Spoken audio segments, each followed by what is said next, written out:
welcome to the show, Mr. Chuck Coates. How are you, sir? Doing good, doing good. We're down here in North Carolina, and you're up north there. So uh, warm weather is here. So I don't Yeah, know it's about. it's starting to get warm up here. It's Yeah. I don't like the heat anymore as I'm getting a little bit older. So I heard you, man. I heard that. so I want to go over your wrestling career. And I've watched you quite a bit over the years. I know before we I hit the record button, I got a chance to talk a little bit uh about something I saw you on really early on, I guess, in your career. But first, I want to go all the way back to the beginning. It's like, when did your fandom start with the world of professional wrestling? Well, we I went to college in North Carolina State in Raleigh, North Carolina, and believe it or not, well, ours down here, every territory back then had their venue. Down here in North Carolina, Gordon Arena in Raleigh was the place to go to watch wrestling on Tuesday night. We were NWA Jim Crockett Promotions was our home base, and based out of Charlotte, which is only 2 hours or 2.5 hours, and that's where I would go to watch wrestling during my college days. And the university where I went to school was only 3 miles from the Dorton Arena, so uh, I would go. And crazy story, I met a guy there who was at NC State as well. Mike Howell's his name, and he was as crazy about wrestling as I was. And we started this backyard league, I guess, similar to what the Hardy Boys did back with the trampolines, but ours was even. It wasn't really I wouldn't even say it was a promotion. We just did it. The neighborhood families and kids would join, come around the backyard, and we're out there trying to. It was like a comedy show, but we were just trying to learn. You had high top Chuck Taylors, and wrestling tights were basically gymnastic outfits for large ladies, so that fit us, and spandex, I guess you'd call it. And we were out there clowning around, having a good time. But I wanted to take it to the next step. And this guy Mike, who later became one of the Dups in ECW. He was also signed to a contract with the WWF back in '99 and 2000. But he was uh, fast forwarding that his career started with mine. We became best friends, and we decided not that I would recommend this for kids, but we quit college after 2 years and went to. You familiar with Nelson Royal and Gene Anderson? They had a wrestling school in Mooresville, North Carolina, right outside of Charlotte. And we went there and got trained right way, and went through all the you know um, necessary you know things that required to become a pro wrestler, from the bumps to the running to the push-ups, all the stuff that you do. And we came out on the other side, and Nelson was Vince's. Back then, each territory had probably 12 to 15 guys who, when Vince would call, Nelson Royal was our guy, and Rip Rogers was the guy from Indiana. He had a group of guys, and then down in Texas they had another group of guys. But um, Vince would call Nelson, so I need X amount of guys from North Carolina. We're going to be in, you know, Columbia, South Carolina, Charlotte, North Carolina, and then we're going to be up in Virginia, and maybe um, even up towards West Virginia or Maryland. And so we were pretty much the Southeast guys. And so that's what happened. We went up, got trained to wrestle, and the first night on the job in Wheeling, West Virginia, we had my tag team partner was uh, I can't remember off the top. Dennis Burke. Dennis Burke and I, which we become friends later on through Facebook, wrestled Boss Man and Hakeem. And so that was my official first wrestling match as a professional, I guess you could say. And the second night, we drove to Toledo, Ohio, and we had, well, I think we talked before, Paul Roma was my partner, which I thought that was so cool. That would be a great night, just tagging with him against anybody. But we wrestled Haku and Andre the Giant. So To add that to my resume is surreal. It's like, did that really happen? It was a dream. No, it really happened. And so that was the beginning of Chuck Coates in my career in pro wrestling. And, you know, we were paired up back then. Uh, they put out a chalkboard. It kind of sounds kind of elementary, but they put out a chalkboard about 2, 3 o'clock, and they would write down the matches. There were three tapes, three tapings. I can't remember. I think it was WWF Challenge. You may remember the syndicated shows, the names of them, but Superstars, All American. yes, There was, they would do some of the primetime stuff. yes. I think there was like 3 or 4 shows at that time, the syndicated shows that they were doing. So we would tape. We were taping back then. This is 1989, and we would find out who would wrestle as they write the names. And I that's what I just already mentioned about Haku and Andre and Boss Man and Akeem. That was my start, and those would always show 3 weeks later. So we tape them that night, and then you'd be 3 weeks behind with live. What we did will be, on television in 3 weeks. Fast forward, so that's just the way we did it back then. But that was my start, and people say sometimes, "Do you have any regrets?" Well, the only regret I have no regrets about getting into pro wrestling. That was my dream. I do regret not finishing school. I probably should have, looking back, maybe finished my college degree and then went on and lived my wrestling dream. But what are you, a 19-year-old kid? What are you going to do? You can't tell us. We're a little bit stubborn, and we're going to do what we're going to do. And, rest is history. So 20 years later, I had a great career and so much in between, which I'm sure we'll discuss. Yeah. Uh, so you came out of Nelson School in 1989. He was also running his own promotion at the time, He was. Atlantic Coast Wrestling. Did you ever compete there? Because I couldn't find anything Did not. regarding that. Yeah. I missed it. I don't know how that happened, but maybe Nelson trained the guys from Jim Crockett. He trained Gene Ligon and Gary Royal and George South and Ricky Nelson, David Isley, L.A. Steve. All those guys were on. Tommy Angel was Tommy was one of Angel. the. I had Yeah, Tommy on and Gene Ligon on in the last year. Two of my favorite conversations I ever had. Those two guys right there. yeah. So yeah. Gene could wrestle. He really Oh my God. yeah, Yeah. yeah. He was a shooter. I mean, he really could do it, and um, ended up being a great friend of mine. I managed his gym in Concord for a few years, and Tommy and I wrestled against each other on the independent. The German Stormtroopers. We wrestled TNT, which was Tommy Angel, Tommy Seabolt, and had a little angle there in South Atlantic. And so we became good friends. But Nelson trained all those Crockett guys back in the early, mid '80s, and then when I got in, he was on his way, kind of, you know, he got some age on him. He was doing the promotional stuff. So we got in just about the right time. And then WCW came along, and then they had the power plant and all that. And I think he pretty much stopped, just ran his boot store and was pretty much done with training wrestlers. But we got in there just the right time to get a break, or not get a break, but get a push and go to the major. I consider it a break because not everybody can say they've been on national television. So, um, um, yeah, I have people a lot of times say, "Man, you were that close. You almost made it." Well, no, I did make it. It's just I wasn't a starter. Every football team has to have offensive linemen to make the superstars look good. The running backs, Yeah. quarterbacks, the wide receivers.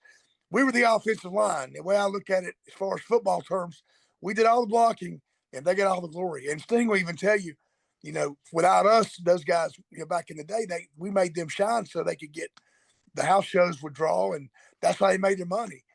Back then it wasn't no pay per views and all that, or maybe there was Starcade and all that, but it was not Yeah. widespread. So the house shows is where the money came, and that's when they, TV was an advertisement, and they wanted to see your butt in the seat at the house shows, and that's when everybody got their payoff. So we helped do that by putting them over on television to make them look like superstars, which they were. They deserved it. Yeah, I don't. Excuse me. I don't think people realize how important guys like yourself were Yeah, to the product at the time, and it's something that I miss because I try to. I do commentary for several different companies, and I try to get some, matches like that in there because it's just like it'll mean a little something to try to build the character, and that's exactly what you guys did. You helped build the character and put asses in seats for the next shows. yeah. that's exactly, you hit the nail on the head. That's exactly what we did. And, I joke around with some of the guy, Tommy, and some of my buddies that I wrestled, Mike, and the guys from that yesteryear that we never got that big break. But I joke around when I talk to them and I say, have they come out with the Job Guy Action Series yet? We did get our figures on display. Do we? Hey, and Reno Riggins had an action figure. oh A wow, couple awesome, other guys. Paul Roma just put out an action figure. So I cool, mean, not so long ago. So it's like, and I don't collect figures, but there's certain ones I would buy.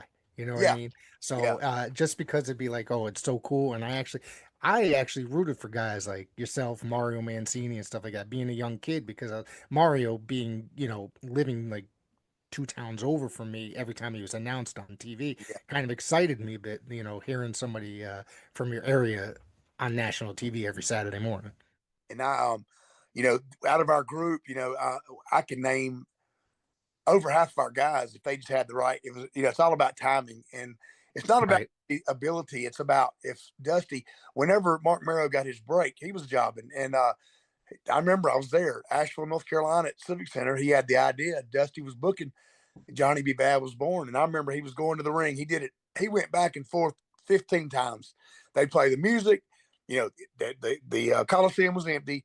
And Teddy Long would go out and they do it. They play the music. He come back. Dusty said, "Okay, baby, that was good. I want you to do more of this, do more of that," until they got it where Dusty liked it. And that night he debuted as Johnny B. Bad, and he was doing what we did. It's just timing, all time. Yeah. And what's meant to be, it happens. What it's not meant to be, and I can live with it. I'm fine. I had fun while I did it, and sometimes I look at it as a blessing, because who's to say I get the break and say I'm the next. Let's just say, uh, NWO Sting, and I start hanging out with the guys, and my lifestyle changes, and I start making a little bit of money, and who knows? I may have blown it. I may have, you know, done things I shouldn't have done, and so really I'm happy with the way things worked out. I really am. And would I have took the break? Oh yeah, oh yeah. And but uh, the way things went, I've got the privilege of saying I've wrestled many Hall of Famers. Now that you look back, um, and I mean, it's just like I said, my dream was to wrestle Ric Flair. It never happened, but I always tell Bob Cook, I said, "Man, I'm envious of you. You got to wrestle my hero," and so I never got it. But I did get Sting 4 times, so that There you that's go. kind of a good trade. And You did wrestle Steve Austin on as he was yeah, coming up. I did find that in my research that and he kind of on that same level, kind of one of the most famous professional wrestlers of all time. he was coming out of Texas, and at the Yep. time he was trying to get a job. And back then, with Jim Herd's nonsense, they were trying to get new talent, and so uh, Jim Hurt's story, right? He was a pizza, Yes. Yeah. starts coming in, is going to change Ric Flair's gimmick and all these crazy names, which whatever. But he Steve come in, and he made $500, and he's like, "Me and you got to work tonight." I said, "Yeah." He says, "Okay, well, I'm gonna go out there." And he even told me, he says, I'm trying to get on, get a contract, and this is kind of like a tryout. It'll be televised, and I might have to pretty much eat you up. I said, "Well, that's fine. That's why I'm here."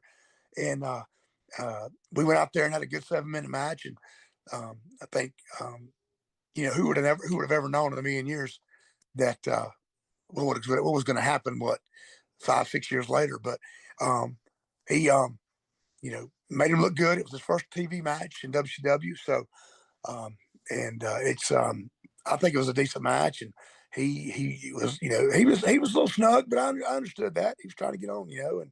And we many years later, I was in TV at WWE. This is early 2000s, and he came. He was there, and I said, "You got just 1 second. I know you're busy." I said, "But I'm Chuck Coates, and I worked with you first TV match in WCW. I was your opponent." He stopped what he was doing and leaned against the wall. He said, "Man, how you been?" He talked to me for about 5 minutes, and it was just cool because he acknowledged the fact that he could have said, "Oh, that's cool," and kept going, but he stopped and talked to me, and that was I looked at that as a compliment to me, kind of, because like I said, the beginning of what happened, and it could have been anybody, but it happened to be me, and that was neat. Um, then come lady, it was Lady Vivacious Veronica when I wrestled him. then Lady Blossom, and then the Hollywood Blondes, and boom, boom, boom. What was the ringmaster, and then Stone Cold Steve Austin. So Yeah. that was that was cool. Looking back on it, it was really cool. And man, you know the story. He tried to present that to Eric, right? And Eric's like, we can't market that. And Vince was Yeah. like, yeah, Vince was like, I tell you what, we'll do it. Well, I bet you, Bishop. He'll never admit it, but I bet he regrets that. It You seemed know? like that happened quite a bit at WCW a lot. They would reject something, go over to WWF, and then sometimes it would end up working. He ended up, he got fired from WCW, went to WWF, and while Yeah, he seemed to be lingering for a little while there, he wasn't happy with his gimmick. Then all of a sudden, he just says one line and became the biggest star in the world at the yeah. time. I was just watching just yesterday. I was watching some YouTube, and he was talking about that. He said off the cuff. He said, I just that stuff just came out, and it happened, and boom. He said the next week everybody's got Austin 316 signs, and then Vince was like, wow, got gold mine here, than T-shirts and hats, and I think I was told he sold more in 1 year than Hogan did his whole career. That's what I heard like Yeah, back in the day. And it just seemed like it all happened by accident, kind of, yeah. he just said the one line and then it just took off like the following week and that was it. It was all over. And so it's just the way it goes. And then let's think about this. Let's think about what could have been. Let's think Hmm. about if Gino Hernandez wouldn't have died. I really believe he would have been a horseman. I really believe it because he had the it. He had it. A lot of wrestlers don't have it. You know, Benoit had great wrestling ability, but he didn't have the Hmm. microphone skills. Um, you know, Malenko, outstanding wrestler, really, really good, but really no charisma. And not nothing bad about these guys, but the it factor is the package. You know, Right. Hulk Hogan even great charisma. Best wrestler? No, not really. But Flair's probably the closest I can think of that had both. And then Virgino had the mic skills. He had the look. He had everything. And I don't know why I'm harping on him. I just always thought he'd be a great horseman. But I really believe he might have filled that spot where maybe Ole was. And um, you know, I could just vision stuff like that. Because you think about, okay, if Austin wouldn't have been right place, right time, we never would have had Stone Cold. But I also reverse it and think, what could we have had if, and so it makes you think both ways. Um, um, the wrestling thing is just so many years of so many things, and the ones that died so young, you just wonder where their career would have went. Um, who knows? We won't know. But then, like you say, you think about the ones that they were this close to maybe quitting, or maybe this close to um, going to another promotion, but then boom, something happens, and then you have a Stone Cold Steve Austin. Boom, something happens, you have Undertaker. Boom, something happens, you have John Cena. It may be something that was planned by Vince, or maybe he was looking for that white boy rapper thing, and or maybe it was something that he walked by and said, "I got an idea." You just never know, and then you got to give it a run and see what happens. And all the names I've mentioned obviously worked very well, but um, I just always like to think that way. And it would be neat to know um, overall what could have been and what would have been, but I guess we'll never will be able to tell. But um, it's just a really cool story to have it. I think I said this just a bit ago. I wouldn't trade a thing. I'm 57 years old now. I've been through cancer 3 times, and the Lord's been mighty gracious to me. I shouldn't even be here, but I'm just glad I can sit here and talk to you about it. I don't want to take the memories to my grave. I want to be able to Yeah. share. And I'll share pictures on Facebook, and I'll share pictures on Twitter. And I just want to be able to share what little bit of experience in my career I had, because it's just a really surreal, like I said, type life I've lived. And even in my life, and 90% of the wrestling fans don't know who I am, but then there's people like you who watched and religiously watched and studied, and it's neat to be able to be appreciated. And when you asked me to come on this this podcast. Of course, I want to do. I want to share. I'm cool with that. I just want to be able to tell, answer questions, and tell my story the best I can. You mentioned Gino Hernandez. I found out yesterday there's a book out or a book coming out about his life and career. And Oh, that's something that I'm really looking forward to because I was a huge Gino fan. Like I used to watch World Class like every day after school on ESPN when I got home from school, you know? I think the copy's bought because I think I want one too. So in 1990, you showed up at the in the NAWA, which is the North American Wrestling Alliance, which was that Paul Jones opening that? Yeah, Or I seen a back in the day, before all this media craze and all this YouTubes and this and that.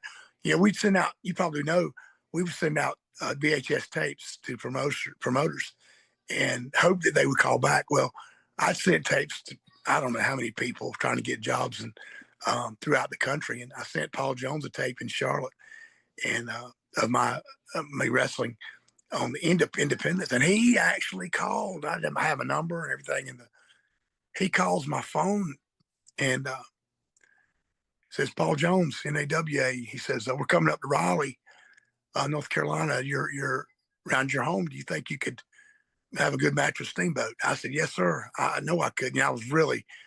He said, all right, I'm gonna book it, and will you help us promote it since you live up that way? And I said, I'll tell everybody, and I'll do whatever you want me to do to help. And so, number one, I lived two dreams that night.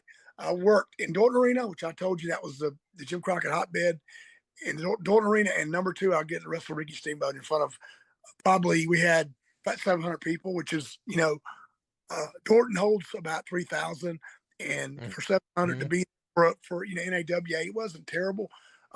Ringside was sold out, and then the outer parts where the bleachers are, that was about for me maybe a quarter full. But it was one of those things where it sounded like 3,000, but but we did well. We had a good match, and there's tons of talent that came out of that group. And then when they sold to Mike Lambeth in Charlotte, and he changed the name to South Atlantic, we had Damn, Shamrock, Tatanka, Krishavas, and of course uh, Pit Bulls. there was yeah, the pit bulls were there. I actually asked Gary Wolf when I saw him. I saw him at a show, and I asked him about South Atlantic, and he seemed very like a quiet. But once I mentioned South Atlantic, his ears perked up, and he turned because it's like I don't know how many people knew that he Yeah, was, the American pit bulls. They were kind of like trying to do. I don't want to say a British Bulldogs gimmick, but yeah. kind of, not exactly. They fit right in ECW with that Yeah, gimmick. It was Pit Bulls, yeah. ECW. It goes hand in hand. That was really, really awesome. And but there was that was a hotbed. And like looking back, all the people that got breaks after that, that little bit of exposure is a big deal. I mean, like you said, you were getting it on TV where you are. That's a big deal. And we had a good time. I ended up having to drop out because I was getting married and I had the bleached blonde hair, and Manny Fernandez was the booker, and he wanted me to go to Puerto Rico. Here's the problem: Chuck Smith was the original German Stormtrooper. It was his gimmick, his character. Then Manny put us together, and Carlos wanted me, but didn't want him, and I didn't feel like that was fair. And Manny says, "Brother, in this business, you got to do what you got to do when there's a break." Number two, I was getting married in November, and was it did I want to go? Yeah, but I chose family over wrestling. Maybe people. There's some people probably would have chose the opposite, but I, I got married, and that was the end of it. And they got somebody else to replace me, but I'm sure he wasn't happy about it. But I mean, it's just a decision I had to make. So that was the end of my German Stormtrooper. And then Chuck went on about his business. He did it. And he had another partner or two, and then that was that. But you know, everybody has to make their own decisions. And if I'd have went to Puerto Rico, and they said about 3 months I'd be there, and I'd be rooming with guys, and I think they said making 350 a week or something, just basic money, just to live. And uh, I believe I'd have done it if I wasn't already committed to obviously my wife. Right. That wouldn't fit well with her, but yeah, I don't know. If we it worked out the way it did, and maybe I shot myself in the foot, but I've got a You do 32 what year you got to old. do for your wife. You got Yeah, my son's 32 now, so that was yeah. 32 years ago. He wouldn't be here if I would have. So, anyways, the life. Um, you mentioned Chuck Smith. That's Helmut Hesler, correct? Yes, Chuck was the Yes. original. Yes, Yeah. sir. Yeah. And Real then good. so did you go to Puerto Rico with him at all or down there at all Yeah, afterwards? I did not. That was Ed Brock went with him. He was Okay. my affiliate. He came in after me, and I sold all my stuff to him, Okay. and he could go carry on the German. They shaved their heads, I think, and gave it a little different look. But Ed took it from there. I don't know how long they were together. I went on and got married. I took a couple of years off, and I got back out there about 95. I started doing Okay. the Mad Max paint, face paint character, and trying to. It's like a grungy Sting, I was trying to come up with something. Bobby Fulton actually gave me the gimmick, but he's the one that came up with it. But I changed it up a little bit because Sting was doing his thing. I didn't want to be Sting too, I was just trying to change it up a little bit. So I tried to dress like Raven and paint my face and gave it a little flavor. Right, right. So in 90 you also did some tapings Yep. for WCW, NWA, WCW, in at the Georgia Mountain Center. Yeah, You ended up against Bobby Fulton, who you just mentioned, yeah. and his brother. He had returned. Bobby had returned to the NWA as a Fantastics. Only Jackie Fulton, his brother, was joined him, and not Tommy Rogers. Yeah, Tommy had got out of the business at the time. He was done Yeah, wrestling. The Bobby had to. He was still wanting to do it, and I mean that's a good choice. Jackie's amazing, and that was great. Yeah. we had a good match. We actually that was actually the match. I went with him for that one time. He taught Jody Hamilton was our boss. He brought in his enhancement talent. Bobby had convinced him that we were good enough, and he said, "I need to see video." And Bobby said, "I promise you, they're one of them's my student, one of them's a guy that's been working a while." So Jody took his word for it. It went great, but Jody Hamilton called me after. You know, you probably know the assassin, Nick Patrick's dad. Yep. He called me back after. He said, "Son, you interested in doing this?" I said, "Yes, sir." He says, "Well, we could use some guys to put these guys over.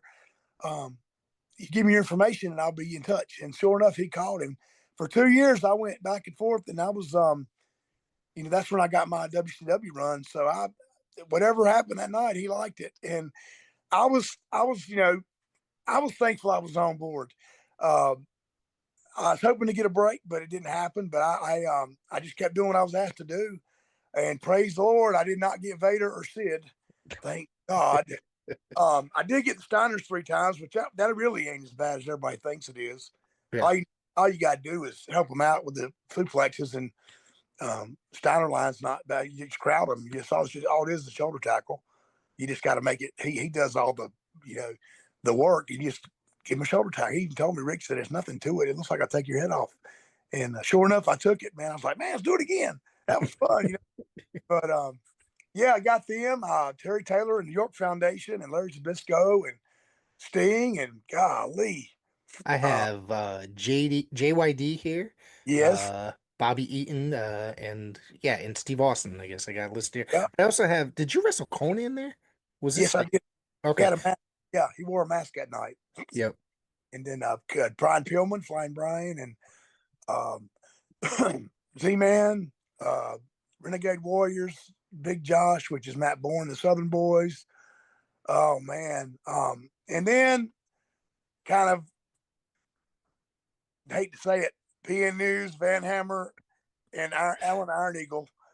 I had the job to them, and that was not what I really did. I knew that was Jim Herd stuff, and it's either do it or good luck to you. I was going to do it. I didn't care, but um, is what it is. Alan Iron Eagle was very young, very skinny, very green, and he ended up going elsewhere, and I guess kind of becoming a name in Mexico, I believe it was, and then returning under his shoot name Joe Gomez in Yeah, WCW in the later '90s. Yeah. yeah. He was very, very kind guy. We were trying to do the Yeah. Indian, and that was his finish, and he was the doing the Indian thing, Nobody, even Ric Flair, didn't know how to do it. Rick said, "I've had it on me 1,000 times. I can't take it." Guess who showed him how to do it? In the locker room, back in the on the floor. Art Barr. Yourself? Art Oh, real Barr. Art Bar? Yeah. Yeah, he's the one that showed him how to do it, and he did it a few times, so he got used to it. Then he hooked me with it out there, but nobody knew how to do it. Even Ric Flair, we were all like, "Ric Flair doesn't know how to do the Indian Deathlock," and so that was kind of neat. Then even Owen Hart was back there. He was doing that thing with who was he tagging with? Who did he tag with in WC? He tagged, I know he tagged with Ricky Morton Yeah, once or twice there, because Robert Gibson, I think that's when he had the injured knee. So I think yeah, Ricky was just kind of doing singles matches, and Owen came in and teamed with Ricky a few times, I remember on TV. he was there. He was back there because Yeah. he. But I was like, "Is anybody going to show him the finish so we can get this thing?" No, but he went. Art Bar hooked it on. I was like, "Wow!" Of course, he was doing the juicer and Yep. wrestling him too. And gosh, man, so many great guys. Some are not with us anymore, but that was some fun times for me. And um, that was Lex Luger. He put me in the rack a few times. I wrestled him on Independent Show and on WCW, and so oh man, fun times. That's great. That was when I was watching very heavily at that time period still. So I was watching any wrestling that came on television. So, and WCW was the thing that I watched, or NWA, WCW when it was kind of transitioning into WCW. So, for some reason, there was like an amazing amount of talent there, but they weren't necessarily catching on. You could watch the production value compared to like WWF TV was completely different. Yeah, and the You house know what I'm saying? we Yeah. we had trouble drawing for a while. Places that used to sell out. I mean, we half full, and I don't know if it was the herd effect or I don't know if it was just a downtime for wrestling. But Yeah. then of course mid 90s, early or late mid to late 90s, it obviously picked up with everything. But um, yeah, it was. I came back. I was gone for a while, and I came back when they had WCW Thunder, and I wrestled. Mhm. Remember Hale, the guy they tried to make go look like Yes.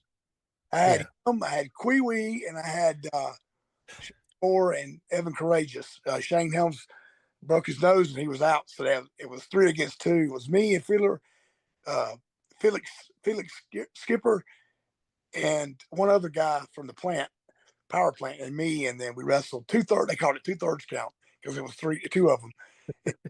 Uh, yeah, that was that, and then that was my last little run in WCW. But Hmm. I don't remember that last run in WCW, but yeah, so uh, it's to just go under uh, Chuck Coates and Hale and Chuck Coates. It'll be you can find them, but yeah, the Hale guy was horrible. It was horrible because he was just uh, they were trying to make something of him yeah, because he was like a big guy, and they thought they saw money in him, but he was not. He was very kind of sloppy, I guess you could say. yeah, yeah.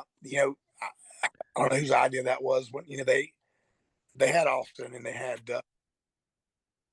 Goldberg and all. You don't need how many ball headed guys do you need? I mean, but I think he was buddies with Jimmy Hart and Jimmy liked him, so they tried to give him a little bit of a push. But um, anyway, that was probably the best time for me. If I was ever going to get a break, it would have been then because things were kind of, I don't want to, well, I guess I can say watered down. There wasn't really no heavy hitters. Thunder, Yeah, it was no big heavy hitters. I mean, that was after the NWO. It was after all the stuff there. And it was just, you just kind of, the card was more or less, I don't know. I'm trying to think, who did they have that was like a top draw then? It wasn't, at the towards the end, right during the time there, right before. I know Uh, they were still relying on guys like Sting and Luger and Sting and Flair and Hogan, really WCW. It's like they yeah. kept using the same guys over and over and over for years and years and years. When did Vince buy it? What year was that? 2001, it was, I think it was either March or May of So 2001. Yeah. Thunder was done before 2001, right? Uh, that's a good W, question. I don't remember if it lasted all the way to the end or not. I'm not too certain. when it was. Um, anyways, but it all kind of runs together in my mind. It's been so long ago. Yeah, I mean it was 24 years ago, so I really can't remember. It could have been. I know it started, I think 97, 98 Thunder, and then it could have ended in 2000 because I know it was like they had them together like Mondays and Thursdays Yeah. for a few years, and I don't know if I remember they canceled Saturday night. I think probably like 2000 altogether. They just took it off the air after God knows how many years, 30 years or whatever, and then all of a sudden, yeah, they were just relying on the two programs. They still had Worldwide, which was syndicated on Sunday mornings here, so yeah. Tell me, I have a couple other questions about South Atlantic, so to ask you. Um, who was still running it at the time period? At the Um, time period that you were there, and was Greg Price part involved in there when Greg you were came, in? Greg came afterwards. He was Mike Lambeth, Lambeth. Lambeth. He Right, bought. He was the money guy. He bought it from, right. and Manny came in and was booking for him, and then Manny left, and Greg came in and he started booking it. That was after I had left. I got married and was doing my thing, but Greg did that. I don't know how long he was a part of it, but it eventually ended around 93, 94. I think it Um, was 93. Yeah, yeah. So I guess they got around of money, like most promotions, you got a money guy, and then when he runs its course, unless you really got a big, Tony Khan type money. But you I hated to see it go because it was it had such potential, you know. absolutely. Yeah. So It's a many shame other, because like the territories were like pretty much dead at that time period. Is very and that had that like old school style flavor still, you know what I mean? But things were yeah, progressing in a different direction for professional wrestling, and that was keeping it kind of legit in a way. and I think people were the territories when they started going away, and people you kind of see the change. I think a lot of the real wrestling fans were starved for that small venue atmosphere, Right. high gyms and civic centers and National Guard armories. And they, because they knew, just face it, you can afford $10, $15 tickets and Hmm. go wrestling and be entertained it'd be a great night with 4 or 5, 2 or 3 of your kids and 2 or 3 friends and your wife, husband, whatever. But then when they started doing the coliseums and the money factor started playing, and I mean, I hate it because your average working family can't afford to go anymore. And that was sad because they're the ones, the people that bought those tickets on Tuesday night, they really are the lifeblood. They carried it you know, religiously watch every time it came to town, they would be there. Right. And, and now the generation now is they cater to mainly what would you say, 15 to 30 year olds, I think. And parents bring their kids, but I don't think they really get into it like they used to. Yeah. If you see everybody on TV, most of the people that are going crazy and doing the cheers and chants are 25, 26, 27 year olds. And it's just not, the psychology's gone. So it's Yeah. a show now in a different way. It was a show back then, but it was something almost like you wanted to be a part of it. You wanted to invest in when Ricky Morton's out and making that hot tag. You want to be a part of it. You want to be the one that kind of helps him. And come on, Ricky, just two more crawl, 2 more steps, 2 more steps. You were so invested in the when kayfabe was alive that you and I've been there. I was a fan. I remember that. And now it's like, okay, the guy just jumped off the building through 10 tables and broke a guy's neck. What's next? And they kick out. I'm thinking, it's just a different, and it still draws, people still go, but the It's art, probably the art, bigger than it's ever been in a way, yeah, it wrestling. is big, it's bigger than Yeah. it's ever because um, people know, like Jimmy Cornette said, once the toothpaste out of the tube, you can't put it back. And people take it for what it's worth. And even the fans today will say, I wonder who's going over in that one. They know, you know, Yeah. It's it's too obvious these days yeah. as to who's going over. And everybody's told, everybody knows, they're smart enough. They even show videos of them backstage, and that's fine. But it still works. So good for them. I'm Yeah. not going to be a critic because if it's working, you're doing something right. I And mean, they're making billions of dollars, Yeah, all that, and it's the merchandising and it's it's not necessarily for myself. I read about it more or watch clips on YouTube than I actually sit down and watch on a Monday night or a Wednesday night or what have you.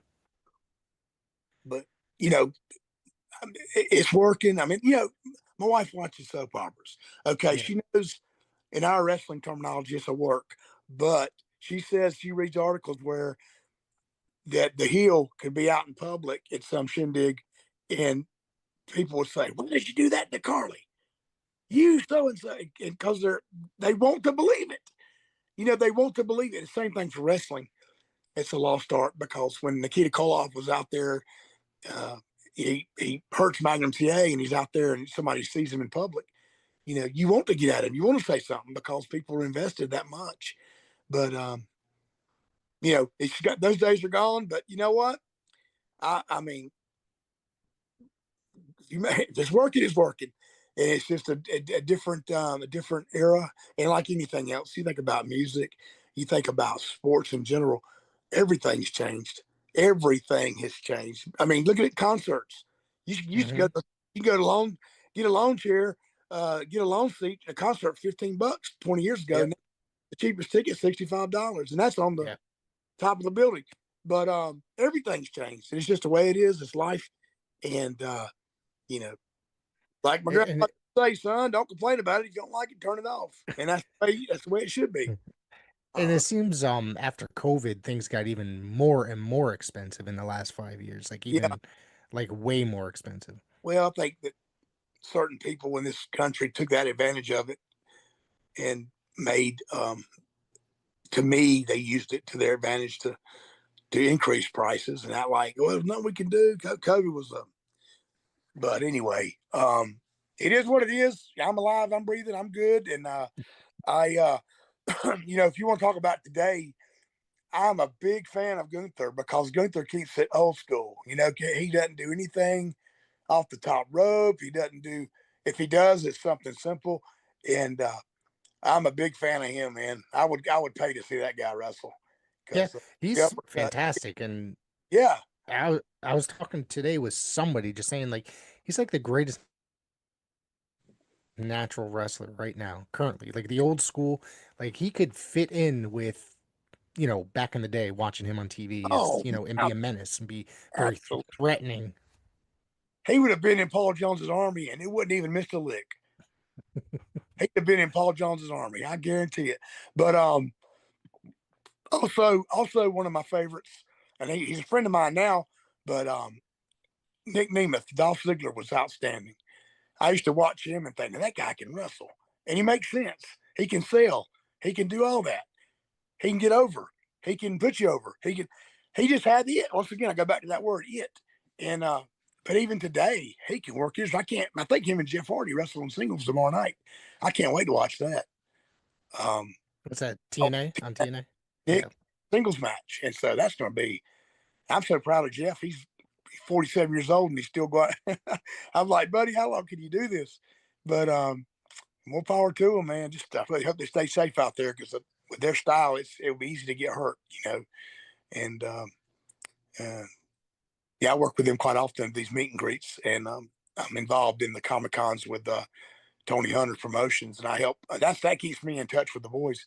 I'm able to like be their handler, walk them back and forth to wherever, and collect money for them, and then just kind of handle it for the weekend, and I get to stay in touch with those guys, and it's good to see them when we get a chance to talk, and um, it's just cool, man. I'm happy. The Carolina boys, they Shane Helms and Matt and Jeff, they're real good friends of mine, and Joey Abs, which was Jason, aren't we all were good friends, and I was happy when they got the break. Nobody was more happy than I was because I even told Mattis, I feel like a piece of me is with you. He said, "Well, you are. You're part of the Omega Boys," and we all started somewhere, right? And that was part of my career too, and I had a chance to work for that promotion as well, and you know you see your brother succeed, then I think it's wonderful, and it's good that I get to still talk to him and see him um, on occasion throughout these events. So tell everybody, what is Chuck Coates up to today? I am right now. Real quick, I've done. I got to tell on myself. I've done one, two. I've done two charities in the past 3 years. Um, 6-man tag. I didn't have to do anything. That was the agreement. I can't. Some fundraisers for folks, and so the local stuff, and I got to get out there and put the boots on and get out there and wrestle again. I'm not doing it, every weekend like I used to. I just two opportunities came up, and had a chance to get out there and do it. And plus, I am 14 years now. I've been a foster parent, so we're trying to make a difference in helping kids that are struggling and don't have a home. My wife and I take them in and foster, and sometimes it's short term, sometimes it's for a year or two, three, whatever. Right. They had never seen me wrestle, so I did it for them too. Because at the time I had three kids, and they were like, "Do it, do it, do it." So it's a little bit of that, maybe a little bit of ego, see if I can still go. But they got to go wrestle. They watched me wrestle, and it was kind of cool for them to see that. And even though I'm old and broken down, I got out there and had a good time, and just like it used to be. Other than that, I mean, I work for a homeless shelter. It's a nonprofit, which we um, try to take care of the homeless. My whole life now. You ask what Chuck Up's up to. My whole life, pretty much, I'm giving back because, like I said, I'm 3-time cancer survivor, and I'm at the point in my life where I want to make a difference, and I'm just trying to do my best to make a difference. So I work there helping the homeless community and trying to get them help they need, and then fostering is a ministry within itself. And my wife and I are just living life, and we're very involved in. I told you I went to NC State. We go to the football games and the baseball games and wrestling matches. I'm a big amateur wrestling fan. It's my favorite sport. So when they wrestle here, in Raleigh, I'm always at the matches, and I get to see the guys shoot and do the real stuff, and that's why I'm such a big fan of Kurt Angle and Chad Gable and Brock Lesnar, the ones that know, just Steiner brothers that actually can go. You know, Speaking of Kurt, I don't know if you know this, but I wrestled him in a dark match in 1999, and buddy, No, yeah, it was.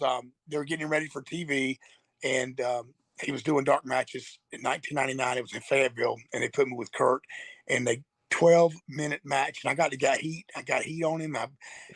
He was out there trying to transition from Olympic gold medalist to working, and some of the moves he did, and it was like, okay, I'm in here with the real deal. I mean, he could have pinned me 14 times, but yeah, that was kind of another. I meant to mention him earlier. That was cool. I got to see him about 3 months ago, and I mentioned it to him. And he said, "I remember the dark matches. I don't remember you." He said, "Don't take it personal." I said, "No, man, that's cool. I remember it because it was you." And he's like, just so nice, and kind to me. yeah, And that makes a difference when the guys are really respectful and tell you. Some of them do, some of them don't. Most of the old timers are set in their ways, but Kurt, the Hardys, the guys in the middle aged guys, it's just so nice and so appreciative. So that's it. I'm doing that and trying to live life the best I can. Do the things I need to do to stay healthy and you know just be involved and trying to help make a difference. And I'm real big on that. With everybody's got their own calling, I guess you can call it. Everybody's got their own. Wrestling only lasts so long, and once you start right. winding down, um, you know, if you didn't make the big time and you can't do these autograph sessions, and you have to do something. So the wrestling career's over, and that's what I chose to do. So my wife and I's on board, and we just take care of these folks and try to steer them in the right direction. If wrestling calls, we'll talk. Maybe we can do something. And uh, I don't know. I'm not going to say I haven't heard from the last promoter. I've got right here in North Carolina. There's a few that still stay in touch, but I can't Yeah. commit to what I used to do. I'll just do a spot show over here and there. That's about it. Um, Bumps don't feel like they used to. They hurt now, even if no a work, not a work, whatever you want to call it, it hurts. Do you do any like conventions or anything like that? Yeah, we have WrestleCons coming up, and you may be familiar with these. The Royal, not Royal Rumble, SummerSlam. I think that's the end of Yep. July. We got Raleigh. The weekend before that's Raleigh. It's Galaxy Con. I don't know who else is going to be there yet, but he usually brings in Tony. Tony Hunter is a promoter. He used to be a referee. We've been friends for 35 years, and he calls me and my wife, and we go out and help him because he can trust us, and all that good stuff goes with it. Plus, I get to see the guys. That'll be the weekend before WrestleCon, and then I think there's one in Knoxville coming up in June or July. Right now my plate is clean, but he'll be calling me soon because he waits till he gets the lineup, and he waits until he gets his typical guys that he takes, or he's agent for the Hardys, Lex, Steamboat, Kane, DiBiase, Jake the Snake, and Ron Simmons and Ron Simmons and Bradshaw. And he also works with, let's see here, Arn Anderson. So that's Arn and Brock, his son Brock. That's his main group that he goes around with. And every so often he'll bring in Dean Malenko or Godfather. And he brought in Mariah May before she hit the big time. She was working with us. And then she got the strap, and she doesn't do a lot of the meet and greets anymore. Just the ones that like WrestleMania, but she's doing her thing. She's making enough money doing that. So that's about it. But, it's kind of cool because a lot of those guys I just mentioned, I wrestled. And so I get a chance to talk to them, reminisce, and but it's fun. I'm so glad I'm able to stay in contact with everybody through that standpoint. So that's it. Like I said, I'm just do it when I can. I probably average 6 or 7 a year. I mean, it's not. Yeah. I'm not gone every weekend like I used to be. But anyway. So I want to thank you for joining me tonight and telling your history, your career. If anybody wants to get in touch with you, where can they find you? I'm on Facebook. It's Chuck Coates, Coates. Send me a friend request. And if you want to message me, tell me you heard the podcast. That'll be even better. Instagram is Max Coates. It's my wrestling name, Mad Max. And I just put my last name, make it easy. MAXX Coates, Coates. And it's Instagram, and they'll come up. I think I'm the only Max Coates on there. And then Twitter is just my name, Chuck Coates it's Max Coates at Max Coates. That's what it is. I don't have anything fancy. So you remember those two names, my real name, Chuck Coates, and Max Coates with 2 X's. You can pretty much find me on any of the social media pages. And feel free, man. Send me a request. I got a lot of cool pictures and some stories I can, I'll share on posting and this and that. And I try to do a throwback Thursday. I hadn't done them as much, but I used to have some. I've got a lot of pictures from back in the day, and I'll try to share them as well. I think you've got a Facebook page too. I'll friend request you in a bit. Yeah, I was doing some research on you earlier, and I thought, hey, we're not even Facebook friends. I knew it was on Twitter, but but a lot of stuff there, and that's it. And maybe at the cons, if you come to the cons, especially the ones over in the Southeast, just look for me. If you find any of those guys I mentioned, I'm probably around the vicinity. Hardy Boys, I know I'll be there around them, and then Kane, but we're all in the same room typically, and say hello. Remember this face. All right, Chuck. I want to say thank you very much for doing this, and I appreciate it. Thank you so much too, my friend.